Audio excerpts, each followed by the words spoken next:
आदरणीय मुख्यमंत्री महोदय का संबोधन।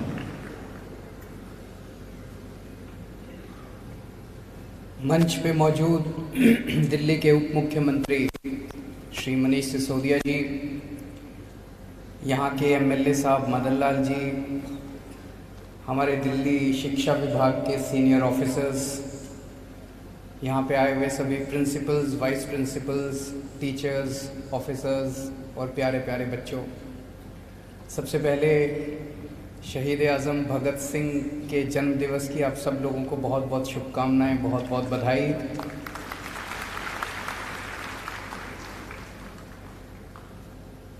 आज हम लोगों ने भगत सिंह जी का जन्मदिन अनोखे तरीके से मनाया। दिल्ली के कोने कोने के अंदर ब्लड डोनेशन कैंप ऑर्गेनाइज किए गए। आज पहली बार किए। जब हमने शुरू किया था इसका प्लानिंग करना तो हमने सोचा था 50 जगह करेंगे, लेकिन फिर एक के बाद एक सब अस्पताल सब लोग जुड़ते गए और लगभग 73 जगह ब्लड डोनेशन कैंप हुए और कई हज़ार लोगों ने आज ब्लड डोनेशन किया। एक वो महान व्यक्ति जिसने 23 साल की उम्र में अपना फांसी पे चढ़ गया था, उसके लिए इतना तो कर ही सकते हैं कि एक बोतल खून अपने शरीर से दान कर सकें उसके जन्मदिन के अवसर पे। आज डिप्टी सीएम साहब ने भी अपना ब्लड डोनेट किया। मैं इनके साथ ही खड़ा था। मैं डोनेट नहीं कर पाया क्योंकि मेरे को डायबिटीज़ है बहुत सीवियर। मैंने डॉक्टर से कहा मेरा भी ले लीजिए, उन्होंने कहा नहीं जी आपका खून काम नहीं आएगा।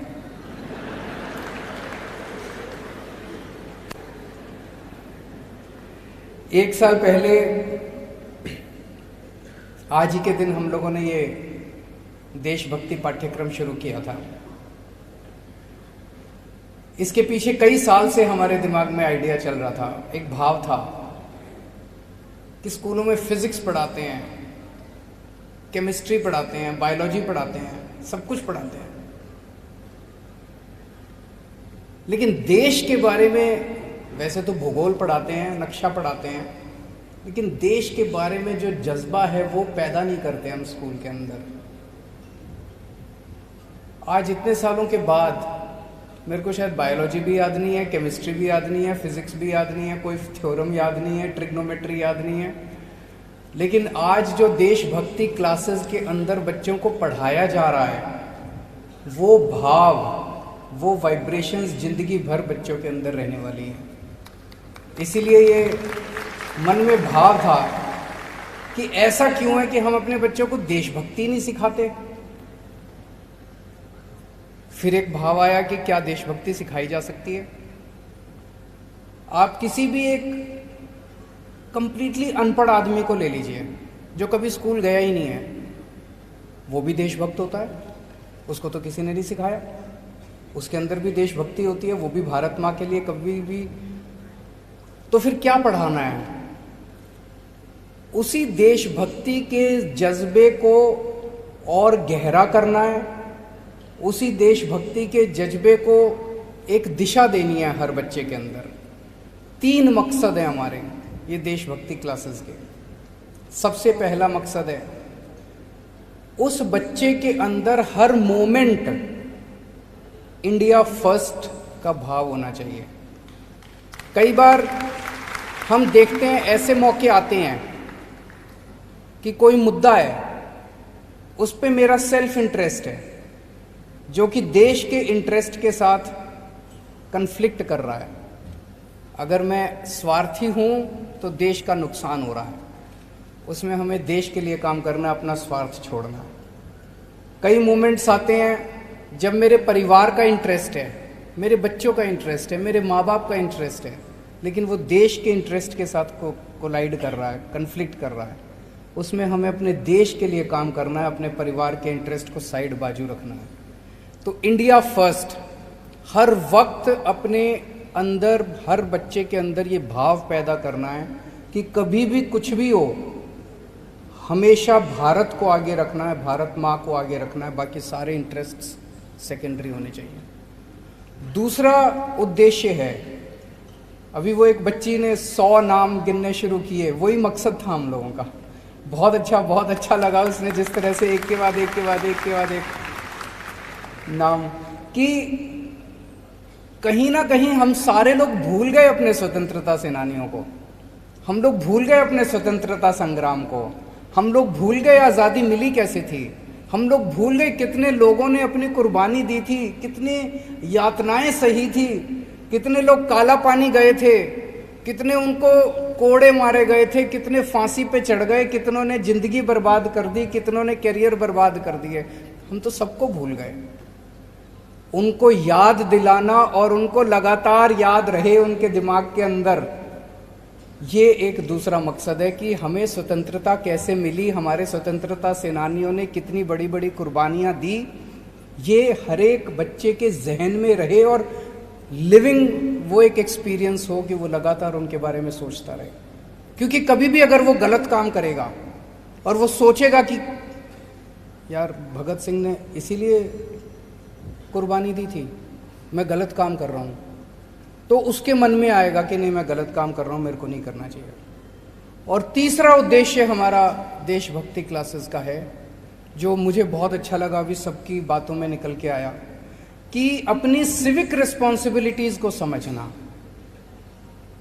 हर वक्त मैं कचरा तो नहीं फेंक रहा, मैं ट्रैफिक के नियमों का तो पालन कर रहा हूँ, मैं कोई कानून तो नहीं तोड़ रहा, मैं यही तो है देशभक्ति। ऐसा थोड़ी है कि केवल बॉर्डर पे जाके एक बच्चे ने बोला कि पहले मैं ये सोचता था कि बॉर्डर पे जाके लड़ने को ही देशभक्ति बोलते हैं, लेकिन अब पता चला कि देशभक्ति तो सफाई रखने को भी देशभक्ति, बिजली बचाने को भी देशभक्ति, एक डॉक्टर अगर 10 गरीब मरीजों का फ्री इलाज कर दे तो वो भी देशभक्ति।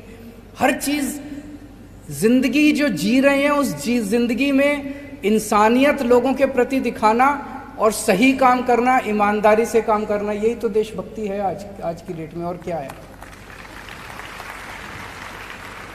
अभी जैसे रीटा मैडम ने बोला कि हम कोई रटा नहीं रहे बच्चों को, कोई कोर्स नहीं है कि भाई ये किताब है, अब ये सारे रट लो, अब रट के आके एक पेपर होगा और पेपर में इसका देशभक्ति में इसके 77% नंबर आ गए और इसके 67% नंबर आ गए और इसका ग्रेड ए आ गया, और इसे वो नहीं है।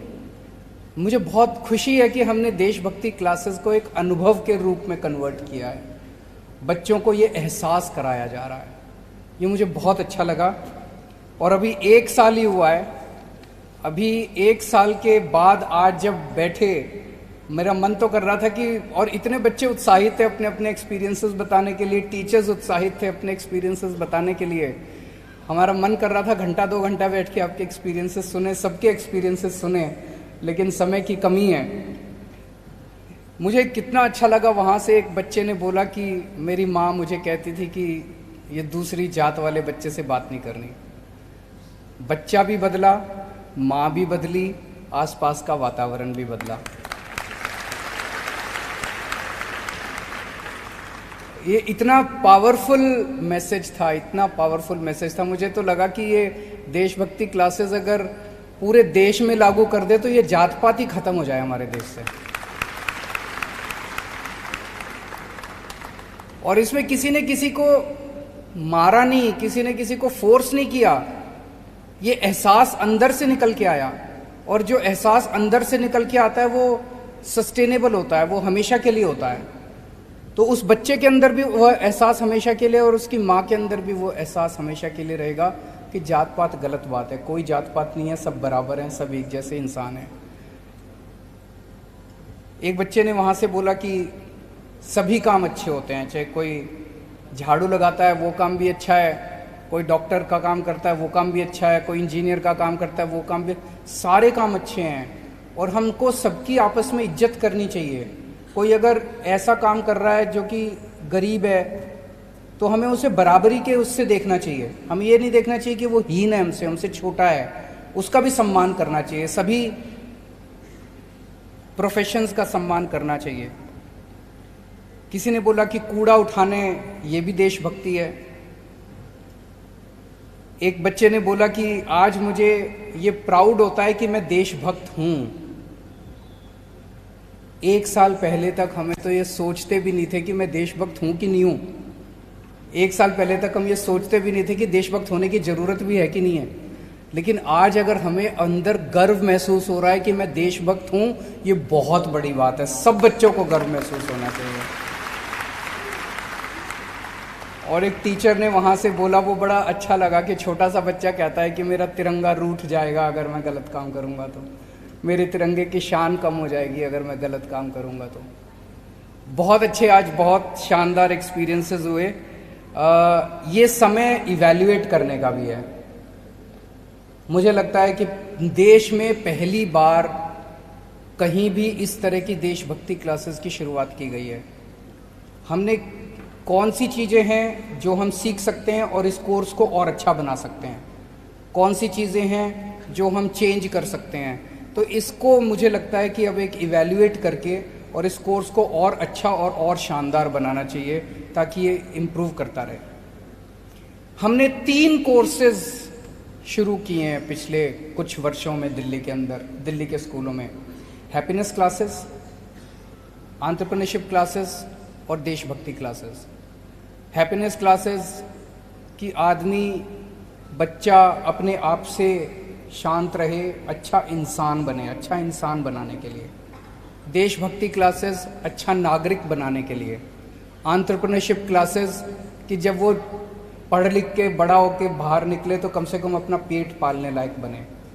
ये तीनों कोर्सेज पहली बार दिल्ली के अंदर देश में एक्सपेरिमेंट किए जा रहे हैं, और मैं तो कहूँगा शायद पूरी दुनिया के अंदर पहली बार ये एक्सपेरिमेंट किए जा रहे हैं। और मुझे लगता है यहाँ से ये निकल के पूरी दुनिया में फैलेंगे एक दिन। शुरुआत हमने की है, लेकिन आने वाले चंद वर्षों में ये तीनों कोर्सेज पूरी दुनिया में फैलेंगे और इसके नए नए रूप निकल के आएंगे।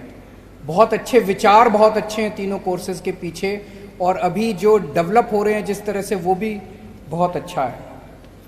आज यहाँ पे बहुत सारे टीचर्स आए हुए हैं। मुझे बताया गया कि आप में से बहुत सारे लोग देशभक्ति क्लासेस के नोडल टीचर्स हैं। उनसे मैं एक निवेदन करना चाहूँगा कि देशभक्ति क्लासेस जब आप सिखा रहे हैं, उसमें एक विचार जरूर हर बच्चे के अंदर भरने की कोशिश कीजिए कि हमें इंडिया को नंबर 1 बनाना है, और इंडिया नंबर 1 बन सकता है। इंडिया को नंबर 1 नेता नहीं बनाते, इंडिया को नंबर 1 पार्टियां नहीं बनाती, इंडिया को नंबर 1 वहाँ के लोग बनाते हैं। 130 करोड़ लोग बनाते हैं। तो हमें लोगों को तैयार करना है। जिस दिन लोग तैयार हो गए, जिस दिन लोग खड़े हो गए, और जिस दिन सारे 130 करोड़ लोग एक साथ काम करने लग गए इस दिशा के अंदर, और इस भाव के साथ कि हमें इंडिया को नंबर 1 बनाना है, सब अपना अपना काम अच्छे से करने लग गए, कोई रोक ही नहीं सकता इंडिया को नंबर 1 बनने से। तो ये भाव के साथ जो बच्चा आप दिल्ली के सरकारी स्कूलों से निकले, वो इस भाव के साथ निकले कि मेरी जिंदगी का एक ही मकसद है, मुझे इंडिया को नंबर 1 बनाना है। आप सब लोग बहुत शानदार काम कर रहे हैं, सभी टीचर्स बहुत शानदार काम कर रहे हैं। हमें गर्व है आप सब लोगों के ऊपर, और मैं समझ रहा हूँ कि शहीद आज़म भगत सिंह जी को श्रद्धांजलि देने का इससे ज़्यादा अच्छा तरीका और नहीं हो सकता उनके जन्मदिन के अवसर पे कि हम देशभक्ति क्लासेस के ऊपर चर्चा कर रहे हैं। आप सब लोगों को बहुत बहुत बधाई। जय हिंद।